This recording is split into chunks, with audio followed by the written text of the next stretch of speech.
तुम से तुम तक के आने वाले एपिसोड में रिश्तों की सबसे बड़ी परीक्षा देखने को मिलने वाली है। अब तक हर फैसले में आर्या का साथ देने वाली अनु इस बार उसके खिलाफ खड़ी नजर आएगी। वजह बनेगा चरण, जिसकी जिंदगी एक बार फिर बड़ा मोड़ लेने वाली है। एपिसोड की शुरुआत घर के तनावपूर्ण माहौल से होती है। पिछले कुछ दिनों से चरण खुद को परिवार से दूर और अकेला महसूस कर रहा है। लगातार हुई गलतफहमियों और बढ़ते विवादों ने उसे अंदर से पूरी तरह तोड़ दिया है। इसी बीच आर्या एक बड़ा फैसला लेता है। उसे लगता है कि चरण के लिए कुछ समय परिवार से दूर रहना ही बेहतर होगा। इसी सोच के साथ वह चरण को आश्रम भेजने का निर्णय करता है।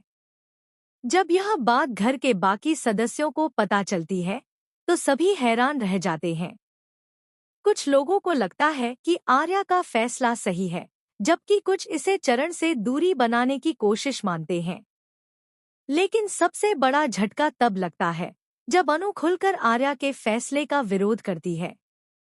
अनु का कहना होता है कि चरण को इस समय अपने परिवार और अपनों की जरूरत है, न कि अकेलेपन की। वह आर्या से सवाल करती है कि आखिर हर बार चरण को ही समझौता क्यों करना पड़ता है। आर्या अनु को समझाने की कोशिश करता है कि वह जो कुछ भी कर रहा है, चरण की भलाई के लिए कर रहा है। लेकिन अनु इस बार उसकी एक भी बात मानने के लिए तैयार नहीं होती। जैसे ही आर्या चरण को लेकर घर से बाहर जाने की कोशिश करता है, अनु उसके सामने खड़ी हो जाती है। अनु साफ शब्दों में कहती है कि वह किसी भी कीमत पर चरण को आश्रम नहीं जाने देगी। अनु का यह बदला हुआ रूप देखकर पूरा परिवार हैरान रह जाता है। चरण भी भावुक हो जाता है। पहली बार उसे एहसास होता है कि कोई उसके दर्द को समझ रहा है और उसके लिए लड़ने को तैयार है। आर्या और अनु के बीच बहस बढ़ने लगती है।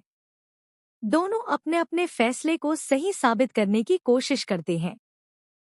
इसी बीच चरण एक ऐसा फैसला सुनाता है जिसे सुनकर सभी चौंक जाते हैं।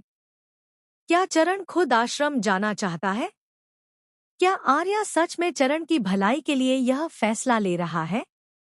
या फिर इसके पीछे कोई ऐसा राज छिपा है जो अभी तक सामने नहीं आया? अनु को शक होने लगता है कि आर्या उससे कुछ छिपा रहा है। दूसरी तरफ गायत्री भी इस पूरे मामले को लेकर उलझन में पड़ जाती है। उसे समझ नहीं आता कि आखिर किसका साथ दिया जाए। लेकिन कहानी